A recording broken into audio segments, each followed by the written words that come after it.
दिसंबर की हाट कपाती ठंड थी। अपने गांव जाने के लिए आरुष बस में बैठ चुका था। शायद मौसम का ही असर था कि ड्राइवर कंडक्टर के अलावा बस के अंदर सिर्फ 4 लोग ही यात्रा कर रहे थे।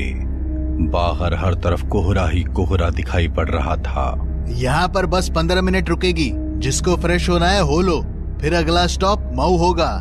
ड्राइवर की बात सुनकर बस में बैठी बाकी सवारियों के साथ आरुष भी उस छोटे से ढाबे पर नीचे उतर गया। यह एक छोटा सा सुनसान ढाबा था जिसके दोनों तरफ सिर्फ जंगल ही जंगल दिखाई दे रहा था। आरुष एक कप चाय पीने की इच्छा से ढाबे के अंदर पहुंच गया था। बस में बैठी बाकी की 3 सवारियां भी वॉशरूम की तरफ बढ़ गई थी। भाई 1 कप मसाला चाय देना। चाय तो है, लेकिन मसाला चाय अभी नहीं है। तो इसमें क्या दिक्कत है, फटाफट बना दो। अरे बाबूजी, आप रेस्टोरेंट में नहीं खड़े हैं, ये जंगल वाला ढाबा है और आप जिस बस में आए हैं वो पूरे 7 मिनट में यहाँ से निकलने वाली है। अरे यार, तुम तो नाराज होने लग गए। अच्छा ठीक है, तुम चाय तो दो। बस में कुल 4 सवारी है, उन्हें भी छोड़ जाएंगे क्या? दुकानदार से चाय का कूलर लेकर वह एक टेबल पर बैठकर चाय पीने लगा। कुछ मिनटों में उसने अपनी चाय खत्म की और ढाबे के बाहर आया तो देखा बस निकल गई है। धूल उड़ाती बस को जाते देख आरुष भी उसके पीछे दौड़ लगा देता है, लेकिन ड्राइवर बस नहीं रोकता। कुछ देर तक बस के पीछे दौड़ने के बाद आरुष वापस ढाबे की ओर मुड़ जाता है। ढाबे के पास आकर वह देखता है कि ढाबे का मालिक ताला लगाकर जा रहा है। अरे भाई, अभी तो बस 5 बजे हैं, अभी से ढाबे में ताला लगाकर कहाँ जा रहे हो? अरे तुम अभी तक यही हो? लगता है तुम्हारी बस छूट गई। अब तो तुम्हारा भगवान ही भला करे। कैसी अजीब सी बात कर रहे हो? आखिर मतलब क्या है तुम्हारा? अरे सर, मैंने आपको बताया ना, ये ढाबा जंगल के बीचों बीच बना हुआ है। अब सुबह होने तक यहाँ से कोई बस नहीं गुजरने वाली है। ये जगह जैसी दिखती है वैसी है नहीं। आप बस इतना समझ लो, दिन ढलने के बाद यहाँ कोई नहीं ठहरता, इसीलिए आपका ड्राइवर भी यहाँ से बस भगा ले गया। अरे भाई, ऐसा क्या है यहाँ जो दिन ढलने के बाद यहाँ से कोई नहीं गुजरता? और उसकी बात का जवाब दिए बगैर ढाबे वाला अपने ढाबे में ताला लगाकर घड़ी की ओर देखते हुए तेजी से वहाँ से निकल जाता है। बड़ा ही अजीब आदमी था। शाम के 5 बजे ही ढाबा बंद करके भाग गया। ऊपर से पता नहीं बिन सर पैर की बातें कर रहा था। गांव के लोग अफवाह फैलाने में 1 नंबर होते हैं, ये तो मानना पड़ेगा। आरुष अपना मोबाइल निकालकर अपनी लोकेशन को चेक करता है तो उसे पता चलता है कि हाईवे से लगते हुए आगे ही एक छोटा सा गांव है। यहाँ तो दोनों तरफ जंगल ही जंगल दिखाई दे रहा है। अगर ढाबे वाले की बात सच थी तो इसका मतलब है अब रात में इस रूट से कोई भी बस नहीं गुजरने वाली है। रात में इस जंगल की रोड पर रुकना सेफ नहीं होगा। ऐसा करता हूँ, गांव में जाकर मदद मांगने की कोशिश करता हूँ। हो सकता है वहाँ मुझे रुकने के लिए कोई जगह मिल जाए। आरुष जंगल वाले रास्ते पर तेज कदमों से चला जा रहा था। शाम के 5:30 बज चुके थे। सर्दियों के दिन होने के कारण दिन ढल चुका था और चारों ओर अंधेरे ने अपना कब्जा जमा लिया था। अंधेरे से रह रह कर आती जंगली जानवरों की रोने की भयानक आवाज उसके दिल को दहला रही थी। अरे यार, लगता है इस जंगल में जंगली जानवर भी हैं, तभी इतना भयानक आवाज सुनाई दे रही है। शायद इसी वजह से अंधेरा होने के बाद यहाँ से कोई बस नहीं गुजरती होगी। आरुष मन ही मन अटकलें लगाता आगे बढ़ रहा था कि तभी उसे सड़क के दूसरे छोर पर एक गांव दिखाई पड़ने लगता है। कैसा गांव है? ये बिल्कुल अंधेरे में डूबा हुआ है। ऐसा लगता है पूरे गांव में बिजली ही नहीं है। गांव की सीमा से लगभग 150 मीटर पहले पीपल के पेड़ों का झुंड दिखाई दे रहा था। जैसे ही आरुष उस झुंड के पास पहुंचा, उसे कुछ अजीबोगरीब आवाजें सुनाई देने लगी। ऐसा लग रहा था जैसे कोई रो रहा हो।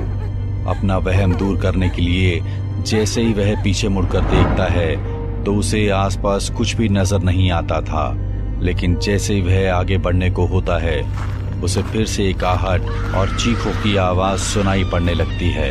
ये क्या हो रहा है मेरे साथ? बार बार ऐसा लग रहा है जैसे कोई शक्ति है जो मुझे इस गांव में घुसने नहीं देना चाहती। हाईवे पे घूमते छलावों की कहानी तो मैंने भी सुन रखी है, कहीं इस पेड़ पर कोई छलावा तो नहीं है? आसपास का सन्नाटा और अंधेरा देखकर अब आरुष को भी डर लगने लगा था।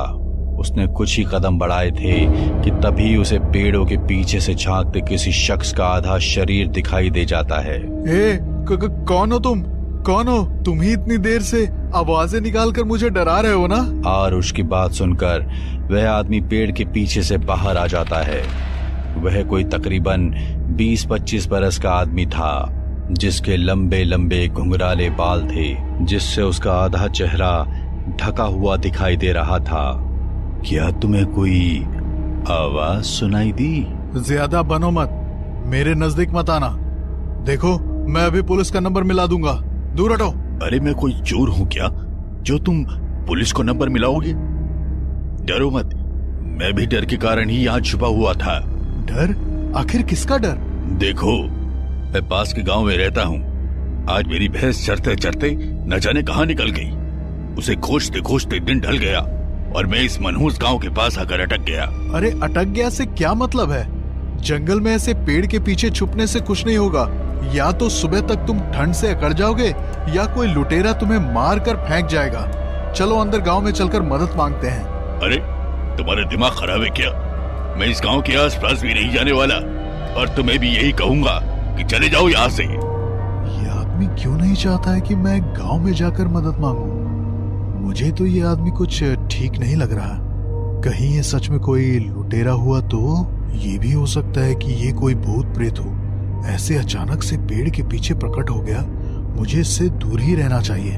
देखो भाई, तुम्हें अपनी भैंस बकरी जहाँ ढूंढनी है ढूंढो, मेरा रास्ता छोड़ो। मैं जाकर गांव में अपनी रात बिताने का इंतजाम कर लेता हूँ। तुम्हें सचेत करना मेरा काम था, बाकी जैसी तुम्हारी मर्जी। आरुष गहरे अंधेरे को देखते हुए तेज कदमों से गांव की सीमा में घुस गया था। सामने लगभग 200 मीटर की दूरी पर 2-3 कच्चे पक्के से घर दिखाई दे रहे थे। आरुष अपने मोबाइल की रोशनी में आगे बढ़ रहा था कि तभी उसे सामने के घर के बाहर लगे पेड़ के नीचे कोई महिला दिखाई दी।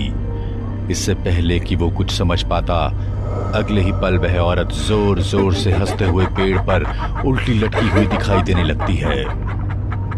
अब तो आरुष के पैरों के नीचे से जमीन सरक गई थी।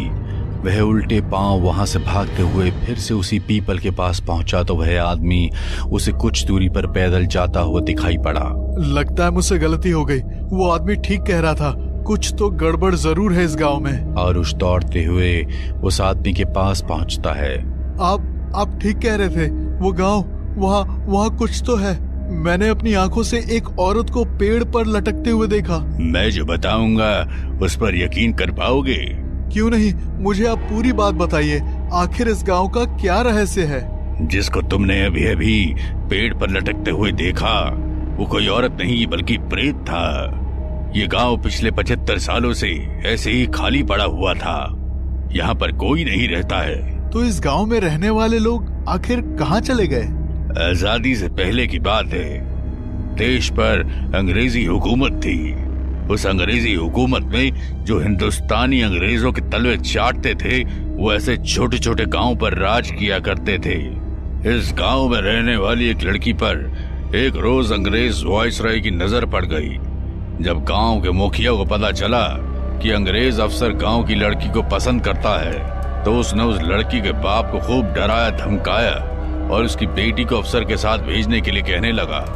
भाइयों, आज मेरी बेटी पर उस अंग्रेज ने बुरी नजर डाली है। कल को ये किसी भी बहन बेटी के साथ हो सकता है। इसलिए हमें इस अंग्रेज से डरे बिना उसका सामना करना होगा। हमारी बहन बेटियों की इज्जत पर बात आए तो हम चुप नहीं बैठेंगे। हाँ, तुम बिल्कुल ठीक कह रहे हो। हम सब तुम्हारे साथ हैं। हम चुप नहीं बैठेंगे चुप। अगले ही दिन लड़की का पिता पास के गांव में जाकर अपनी बेटी का रिश्ता पक्का कर देता है और दूल्हा बारात लेकर गांव में पहुंच जाता है। हर तरफ खुशी का माहौल था। गांव के सारे लोग शादी में शरीक होने के लिए मंडप में जमा थे। दूल्हा घोड़ी पर बैठा हुआ था कि उसी क्षण मुखिया को यह खबर लग गई कि रूपा की शादी हो रही है। इन लोगों को इतनी हिम्मत हो गई है, मेरे समझाने पर भी ये रूपा की शादी करवा रहे हैं। इससे पहले कि वो गोरा मेरी खाल खींचे, मुझे इन्हें सबक सिखाना होगा। मुखिया अंग्रेज सैनिकों के साथ आधी रात को गांव में घुसा और रूपा के घर पर पेट्रोल को छिड़क कर चारों ओर से आग लगा दी। पूरा का पूरा गांव एक ही दिन में उस आग में खत्म हो गया। लेकिन मरने के बाद भी उन लोगों की आत्मा को शांति नहीं मिली और तब से लेकर आज तक वो लोग इस गांव में ही भटक रहे हैं। मुखिया और उसके सभी आदमियों को मारकर उन्होंने अपनी मौत का बदला तो ले लिया, लेकिन उस दिन के बाद ये गांव हमेशा के लिए शापित हो गया। इसलिए अंधेरा होने के बाद गांव की सीमा को पार करने का मतलब अपनी मौत को बुलाना। आज तक जो भी वहां गया कभी लौट कर नहीं आया। इस घटना के 70 साल बीतने के बाद भी उस गांव में जाने की कोई हिम्मत नहीं दिखाता। मेरी जान बचाने के लिए आपका बहुत धन्यवाद भाई, लेकिन अब हम रात कहाँ गुजारेंगे? आओ मैं एक जगह बताता हूँ। वह आदमी आरुष को लेकर एक पुराने से घर में चला गया। ये जगह थोड़ी पुरानी है, लेकिन यहाँ कोई खतरा नहीं है। तुम सुबह तक यहाँ रुक सकते हो। गांव की खौफनाक कहानी सुनकर आरुष का रोया रोया डर से कांप रहा था, क्योंकि वो उस गांव की सीमा में पैर रखकर लौट आया था। अरे भाई, आपका नाम नहीं बताया आपने? किशन कुमार। आरुष को उस पुराने से मकान में छोड़कर किशन वहां से बाहर निकल गया। आरुष ने किसी तरह वो रात बिताई। सुबह बस के हॉर्न की आवाज से उसकी नींद खुल गई। लगता है सुबह हो गई। सुबह का उजाला उस टूटे फूटे पुराने कमरे को रोशन किए हुए था। कमरे में चारों ओर नजर दौड़ाते हुए अचानक आरुष की नजर शादी के कार्ड पर जाकर थम गई, जो सामने रखी कुछ किताबों के पास बिखरे थे। किसी की शादी का कार्ड लगता है। रूपा संग किशन, 22 दिसंबर 1946। आरुष का चेहरा डर से सफेद पड़ गया था। जिसके साथ आरुष ने रात बिताई थी वो कोई और नहीं, रूपा का दूल्हा किशन था। बाकी गांव वालों के साथ साथ वो भी आज तक भटक रहा था, लेकिन शायद उसके भटकने का मकसद अलग था।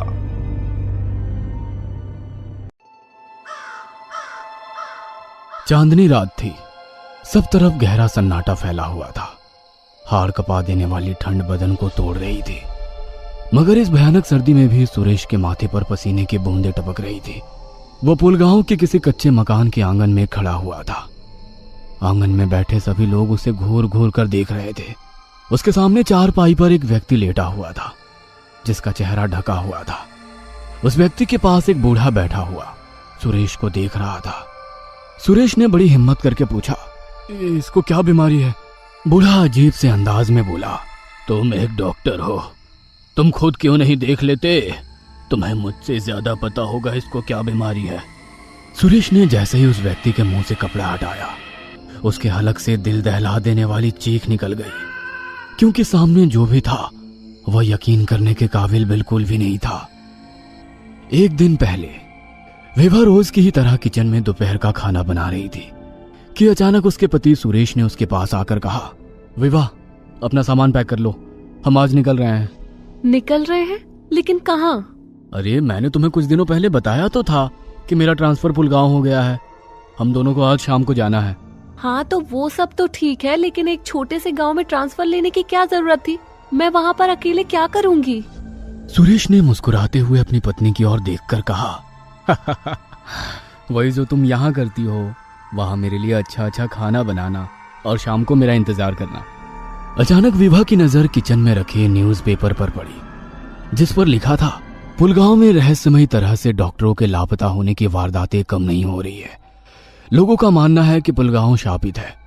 उसने घबराकर सुरेश की ओर देखकर कहा, ये देखो, तुम्हारा जिस जगह ट्रांसफर हुआ है इस न्यूज़पेपर में उसी गांव का नाम है और इसमें लिखा है कि वहाँ पर डॉक्टर के लापता होने की वारदातें कम नहीं हो रही हैं। अरे इन न्यूज़पेपर वालों को उल्टी सीधी खबरें छापने के अलावा आता ही क्या है? लेकिन सुरेश, इतने छोटे से गांव में हम कैसे और कहाँ रहेंगे? विवाह, वहाँ पर एक गेस्ट हाउस बना हुआ है, हम उसी में रहने वाले हैं। अब तुम जल्दी से तैयार हो जाओ। शाम तक उनकी कार पुलगांव के गेस्ट हाउस के सामने खड़ी हुई थी। विभा ने देखा वहां सब तरफ सन्नाटा फैला हुआ है। विभा को वहां पर कोई भी इंसान नजर नहीं आया। यहाँ तक कि कोई जानवर भी उसको नजर नहीं आया। ये बात विभा को बहुत ज्यादा अजीब लगी। पता नहीं क्यों उसे वहां पर कुछ अजीब सा लगा, मगर उसने सुरेश को कुछ जाहिर नहीं किया। सुरेश और विभा अपनी गाड़ी से बाहर निकल आए। उन्होंने एक अनजान व्यक्ति को पहले से वहां मौजूद पाया। सुरेश ने उसकी ओर देखकर कहा, क्या नाम है तुम्हारा? जी सर, मेरा नाम मोहनलाल है। मुझे बताया गया था कि आप आने वाले हो। ठीक है, तुम सामान गेस्ट हाउस में रखवा दो। मोहनलाल ने उन दोनों को एक कमरा दे दिया और सामान उनके कमरे में रखवा दिया। क्या आप लोग कुछ खाने को लेंगे? नहीं। मोहनलाल वहां से चला गया। विभा डरी डरी नजरों से इधर उधर देख रही थी। सुरेश ने विभा की ओर देखकर कहा, क्या हुआ विभा, तुम ठीक तो हो? पता नहीं क्यों सुरेश, मुझे यहाँ बहुत अजीब सा लग रहा है। तुमने देखा नहीं कैसे इस गांव में मौत जैसा सन्नाटा छाया हुआ है? दरअसल बात यह है कि तुम शहर की रहने वाली हो। गांव में लोग शाम को ही सो जाया करते हैं। धीरे धीरे तुम्हें इसकी आदत हो जाएगी। चलो अब ज्यादा दिमाग पर जोर मत डालो और सो जाओ। विभा और सुरेश गहरी नींद में सो गए। करीब आधी रात को विभा की अचानक आंख खुल गई। उसे अपने कमरे के आसपास एक अजीब सी गंध का एहसास हुआ। उसने सुरेश को उठाने की कोशिश की, मगर सुरेश गहरी नींद में सोया हुआ था। अचानक विभा को ऐसा लगा जैसे कि कोई उसके कमरे के बाहर टहल रहा हो। वह बड़ी हिम्मत करके दरवाजा खोलकर बाहर आई। अचानक उसके कंधे पर किसी ने हाथ रखा। विभा ने जैसे ही पीछे मुड़कर देखा तो उसके सामने खून से लथपथ एक इंसान खड़ा हुआ था, जिसकी एक आंख गायब थी और दूसरी आंख बाहर निकल रही थी। चांद की रोशनी में उसका रूप बेहद भयानक लग रहा था। विभा को ऐसा महसूस हुआ जैसे कि कोई मुर्दा उठकर उसके सामने खड़ा हो। विभा उसको देखकर बुरी तरह से चीखने लगी। उसके चीखने से अचानक सुरेश की आंख खुल गई। सुरेश दौड़ता हुआ बाहर की तरफ आया। सुरेश ने देखा विभा अकेले किसी सम्मोहित अवस्था में बाहर खड़ी हुई चीख रही थी। क्या हुआ विभा, तुम चीख क्यों रही हो? सुरेश, सामने एक मुर्दा खड़ा हुआ है। लगता है तुम बहुत थक गई हो। तुम बाहर क्या कर रही हो? कोई नहीं है हम दोनों के सिवा यहाँ पर। विभा ने देखा तो सचमुच वहां पर कोई मौजूद नहीं था। सुरेश उसे कमरे के अंदर की ओर ले गया। सो जाओ विभा। सुरेश, मैंने अपनी आंखों से देखा था और इस कमरे में एक अजीब सी गंध आ रही थी, जैसे किसी मुर्दे में से आती है। यह सब तुम्हारे ज्यादा सोचने का असर है। तुम जरूरत से ज्यादा सोच रही हो। सो जाओ। विभा बड़ी मुश्किल से सो पाई। उनकी आंख सुबह मोहनलाल के दरवाजा खटखटाने पर खुली। आप तैयार हो जाइए डॉक्टर साहब, मैं आपको आपके क्लिनिक में ले चलता हूँ। सुरेश तैयार होकर अपने कमरे में आ गया। विभा के चेहरे पर डर अब भी था। सुरेश ने मुस्कुराकर अपनी पत्नी से कहा, किचन में खाने पीने का सारा सामान मौजूद है, तुम्हें जो अच्छा लगे वो खाना बना देना। हाँ, मैं शाम को जल्दी लौट आऊंगा। इतना कहकर सुरेश मोहनलाल के साथ क्लिनिक में चला गया। सुरेश ने देखा क्लिनिक के नाम पर वहां केवल एक टूटा फूटा खंडहर था, जहां एक बहुत पुरानी मेज और कुर्सी बिछी हुई थी। यह देखकर सुरेश को बड़ा अजीब लगा। उसने मोहनलाल से कहा, ऐसा लगता है जैसे यहाँ की मेज और कुर्सी बरसों से बदली ही नहीं गई हो।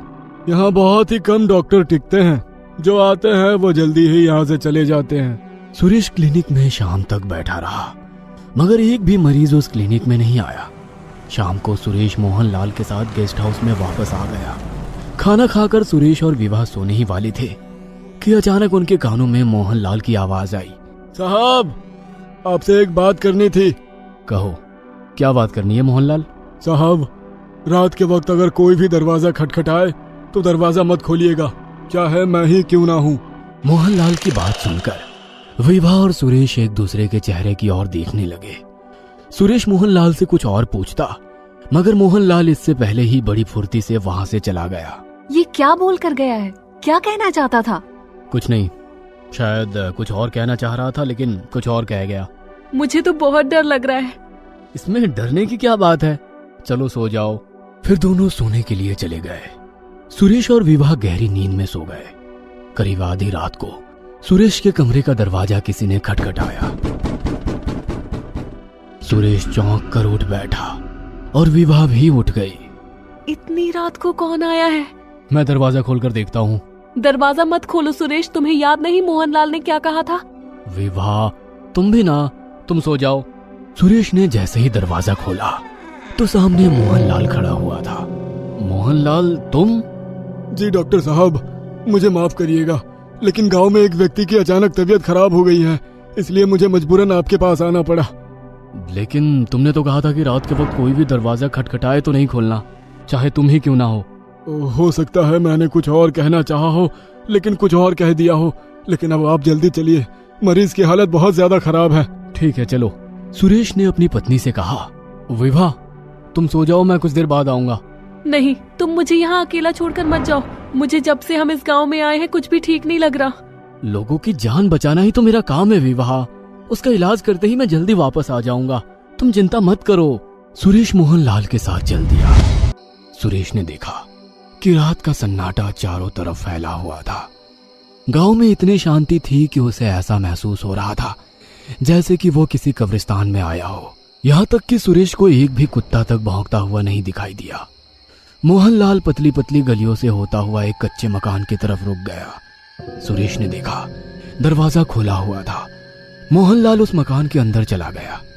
सुरेश की आंखों के सामने कच्चा आंगन था जहां पर एक चारपाई बिछी हुई थी और वहां पर एक आदमी लेटा हुआ था और उसके चारों ओर कुछ औरतें, कुछ मर्द उसे घेरे हुए थे जो सुरेश को अजीब सी नजरों से देख रहे थे। सुरेश को उनका इस तरह से देखना बहुत ही अजीब लगा। वह धीरे धीरे कदमों से चलता हुआ चारपाई पर लेटे हुए आदमी के पास गया। उसका चेहरा ढका हुआ था। उसके ठीक बगल में एक बूढ़ा आदमी बैठा था। सुरेश ने उस बूढ़े से कहा, इसको क्या बीमारी है? तुम एक डॉक्टर हो, तुम खुद क्यों नहीं देख लेते? तुम्हें मुझसे ज्यादा पता होगा इसको क्या बीमारी है। सुरेश ने चारपाई पर लेटे व्यक्ति की नब्ज टटोली तो उसकी नब्ज नहीं चल रही थी। सुरेश ने धीरे से उस बूढ़े से कहा, जी माफ कीजिएगा, ये मर चुका है। मगर सुरेश की बात सुनकर वह बूढ़ा जोर जोर से हंसने लगा। सुरेश को उसका हंसना बहुत अजीब लगा। मैं आपसे मजाक नहीं कर रहा, ये वाकई मर चुका है। ठीक से देखो डॉक्टर, तुमने तो इसके चेहरे से कपड़ा तक नहीं हटाया। ठीक है, जैसी आपकी मर्जी। सुरेश ने जैसे ही उसके चेहरे से कपड़ा हटाया तो सामने का मंजर देखकर उसके गले से चीख निकल गई। सुरेश ने देखा चारपाई पर लेटा हुआ शख्स कोई और नहीं बल्कि वह खुद था।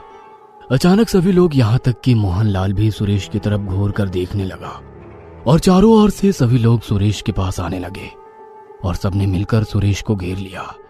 सुरेश ने देखा अचानक उनके चेहरे बदलने लगे। अब उनके चेहरे मुर्दों जैसे हो गए थे।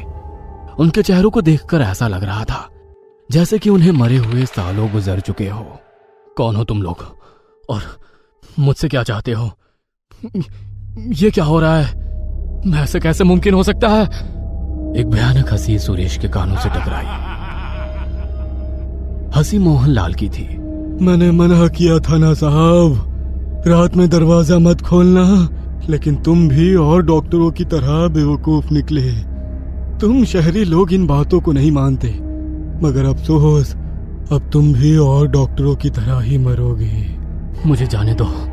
मैंने तुम लोगों का क्या बिगाड़ा है? तुम लोग आखिर हो कौन? हम सब बहुत पहले ही मर चुके हैं साहब।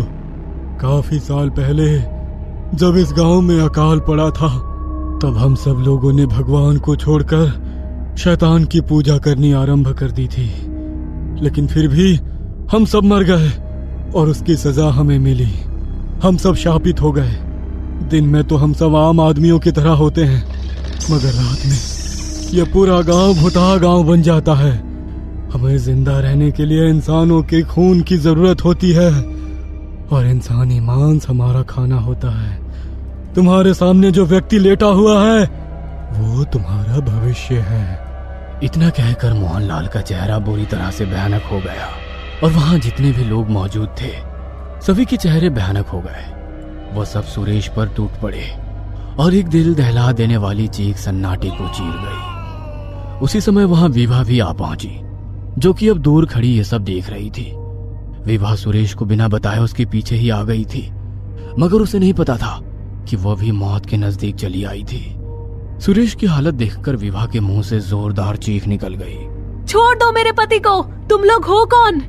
इसके बाद विभा को कुछ भी कहने का मौका नहीं मिला।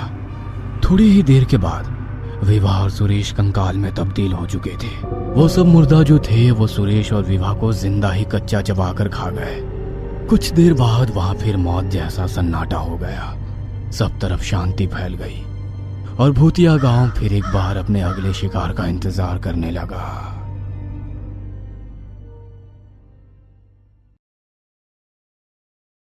21 बरस का सूरज हॉस्टल में रहकर पढ़ाई कर रहा था। छुट्टियों के लिए वह अपनी मां के पास आया हुआ था। आधी रात का समय था। बाहर मूसलाधार बारिश हो रही थी।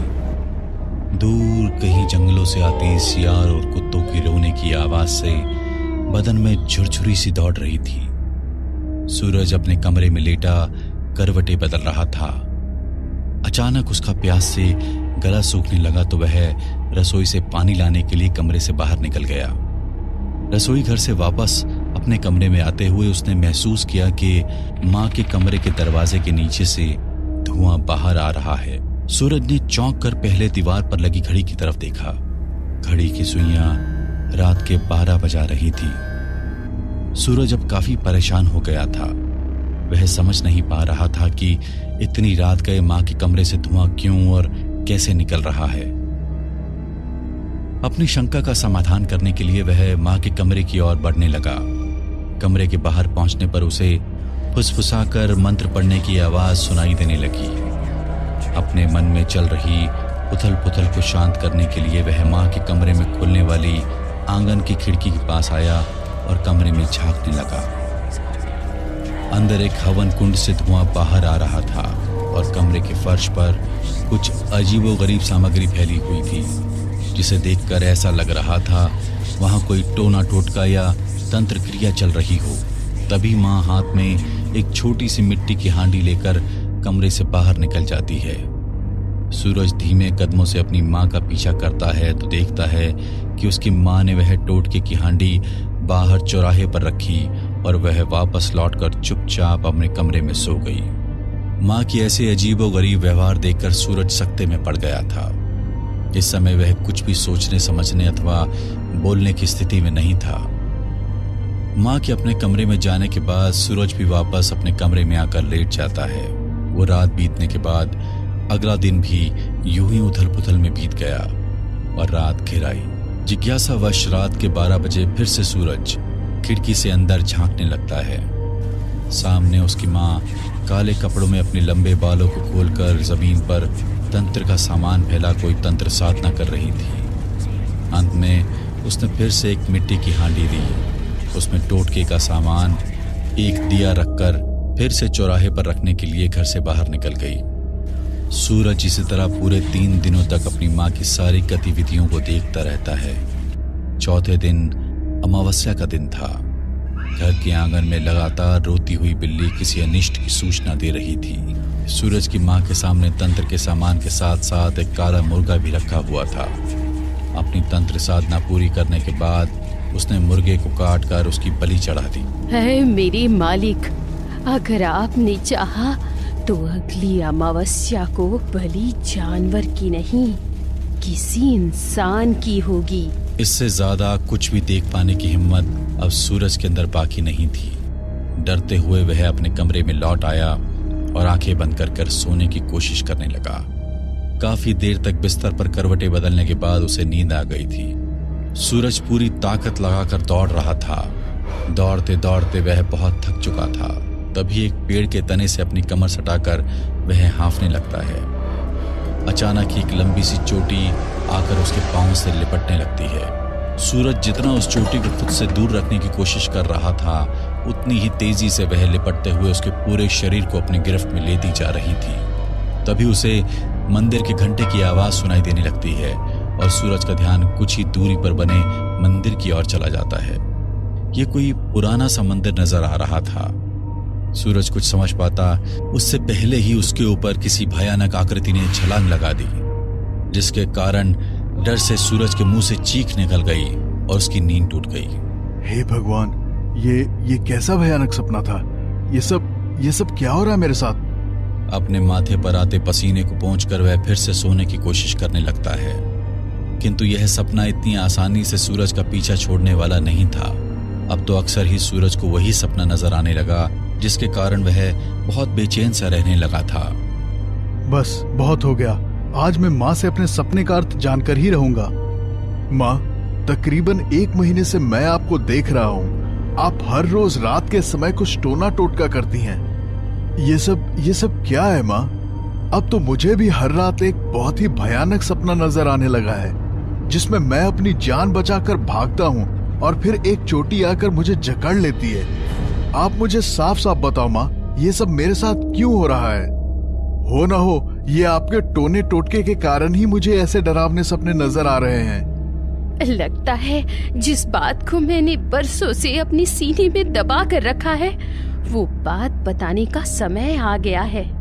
बेटा, जिसे तुम मेरा टोना टोटका और तंत्र समझ रहे हो, वो कोई टोटका नहीं है, बल्कि तुम्हारी रक्षा के लिए किए गए मेरे प्रयास हैं। क्या आप बहकी बहकी बातें कर रही हो माँ? मैंने खुद अपनी आंखों से तुम्हें वो सब करते हुए देखा है, और मुझे किस बात का खतरा है जो तुम मेरी रक्षा कर रही हो? मेरी बात ध्यान से सुनो। तेरे पिता कोई आम इंसान नहीं थे। उन्होंने शमशान से साधना की सिद्धियां प्राप्त की हुई थी। अपनी सिद्धियों के बल पर वो अक्सर दूसरे लोक में रहने वाली दुष्ट परालौकिक शक्तियों से उलझते रहते थे। एक बार अपनी सिद्धियों के प्रयोग से उन्होंने डायन को आकर्षित करके इस लोक बुला लिया। डायन को अपने साथ रखने और उससे लाभ लेने के लिए उन्होंने उसकी चोटी काट कर रख ली थी। लेकिन उनके ऐसा करने से डायन बहुत क्रोधित हो गई और वो तुम्हारे पिता के शरीर में रहने लगी।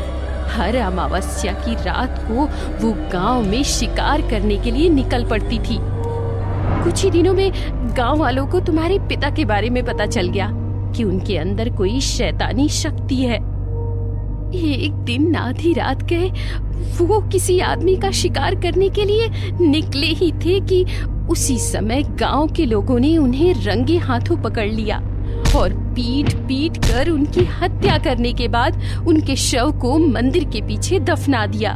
बेटा, जन्म से ही तुम्हारे अंदर पिता के राक्षसी गुण मुझे दिखाई पड़ने लगे थे। जैसे जैसे तू बड़ा होने लगा तो मुझे तेरी चिंता सताने लगी।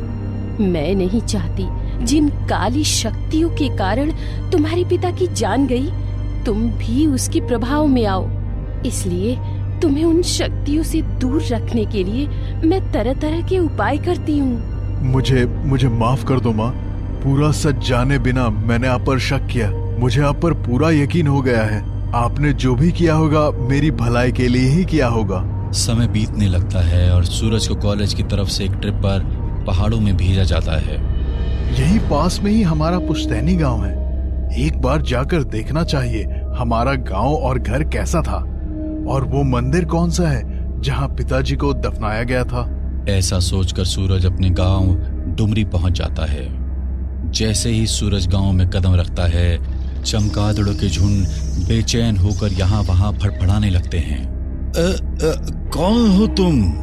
तुम तो हूबहू हरीश जैसे दिखते हो। क्या आप उन्हें जानते हैं? हरीश मेरे पिता थे। हाँ बेटा, मैं उसे जानता हूँ। वो मेरा बहुत अच्छा मित्र था। उसके साथ बहुत बुरा हुआ था। लेकिन तुम यहाँ कैसे पहुंचे? तुम्हें तो वो डायन उठाकर ले गई थी ना? ये आप क्या कह रहे हैं?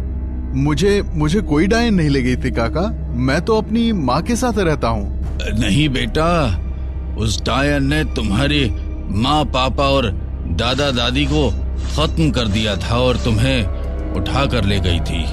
15 बरस पहले की बात है। इस गांव के काली मंदिर में एक औरत रात के 12 बजे पूजा करने आती थी और माँ काली को अजीबो गरीब चीजें चढ़ाया करती थी। पूरे गांव में इस घटना के कारण सनसनी फैली हुई थी। कभी मंदिर में खून पड़ा मिलता था तो कभी हड्डियां दिखाई देती थी। तुम्हारे दादाजी गांव के सरपंच थे, इसलिए उन्होंने ये फैसला किया कि वे और उनके बेटे पूरी रात मंदिर में पहरा देंगे और पता लगाएंगे कि आखिर कौन ये सब कर रहा है। रात घिरी और रात के ठीक 12 बजे एक सुंदर स्त्री इस मंदिर के अंदर घुस गई। उसके हाथों में एक मानव खोपड़ी थी और उसकी लंबी चोटी जमीन पर लहरा रही थी। मंदिर के अंदर जाकर उसने अपनी तंत्र सामग्री वहां रखी और कुछ सिद्धि करने लगी। उस भयानक स्त्री को देखकर पहले तो सरपंच और हरीश भाई घबरा गए, लेकिन बाद में हिम्मत करके वे उसके सामने गए और गुस्से में उसकी चोटी काट दी। दरअसल वो एक जहरीली डायन थी। उस डायन की चोटी काटने का परिणाम यह हुआ कि अब वह तुम्हारे परिवार के पीछे पड़ गई थी। अमावस्या की रात उसने तुम्हारे घर में घुसकर तुम्हारे दादा दादी, पापा और माँ सबको मार डाला।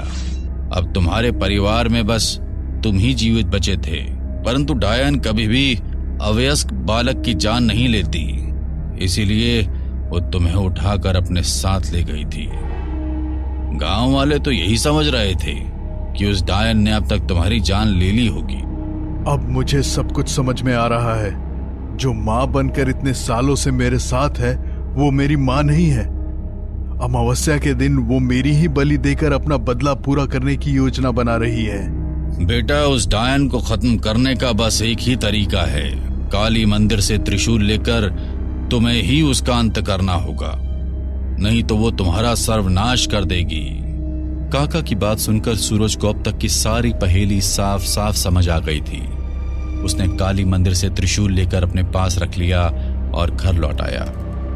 रात के 12 बजे उसे फिर से माँ के कमरे से टोने टोटके और मंत्र पढ़ने की आवाजें सुनाई देने लगती है। उसकी माँ आंखें बंद करके किसी शैतानी साधना में मग्न थी। जैसे ही वह त्रिशूल लेकर डायन की ओर बढ़ा, डायन का शरीर हवा में ऊपर उठने लगा और देखते ही देखते वह भयानक शक्ल वाली एक डायन में बदल गई। डायन की लंबी चोटी अब जमीन को स्पर्श कर रही थी और उसका चेहरा बहुत ही भयानक नजर आ रहा था। डायन ने अपनी लंबी चोटी को हवा में ऊपर उछाला और वह चोटी आकर सूरज के पूरे शरीर को रस्सी की तरह जकड़ने लगी। चोटी की मजबूत कसावट के कारण वह त्रिशूल उसके हाथ से छूटकर नीचे गिर पड़ा था। चोटी ने पूरी ताकत से उसे डायन की ओर खींचा और वह चोटी में जकड़े हुए ही जमीन पर गिर पड़ा। उसे जमीन पर गिरा देख डायन जोर जोर से हंसने लगती है। सूरज खुद को बेहद असहाय महसूस कर रहा था और डायन की चोटी के द्वारा पड़ रहे दबाव से उसके शरीर में खून का बहाव भी रुकने लगा था। तभी उसकी नजर उसके पास में पड़े हुए माँ के त्रिशूल पर गई। अपनी पूरी ताकत लगाकर उसने त्रिशूल उठाया और डायन की चोटी को उससे छू दिया। अचानक ही डायन की चोटी की पकड़ खुलने लगी और वह उसके शरीर से दूर हो गई। मौके का फायदा उठाते हुए सूरज ने जाकर माँ काली का त्रिशूल डायन के सीने में घोंप दिया। एक जोरदार चीख के साथ डायन वहीं जमीन पर गिर पड़ी और धुएं के बवंडर की तरह हवा में गायब हो गई। हमें पूरा यकीन है दोस्तों कि आप लोगों को ये कहानी जरूर पसंद आई होगी। अगर आपके साथ भी कुछ ऐसे अनकहे किस्से हो चुके हैं तो प्लीज हमारे साथ शेयर करें। हम जरूर अपने चैनल पर उनको दिखाएंगे। हमारी ईमेल आईडी नीचे डिस्क्रिप्शन बॉक्स में दी गई है, तो प्लीज हमारे वीडियो और चैनल को शेयर एंड सब्सक्राइब करें और बने रहे हमारे साथ ऐसे ही अनकहे किस्से और कहानियां सुनने के लिए।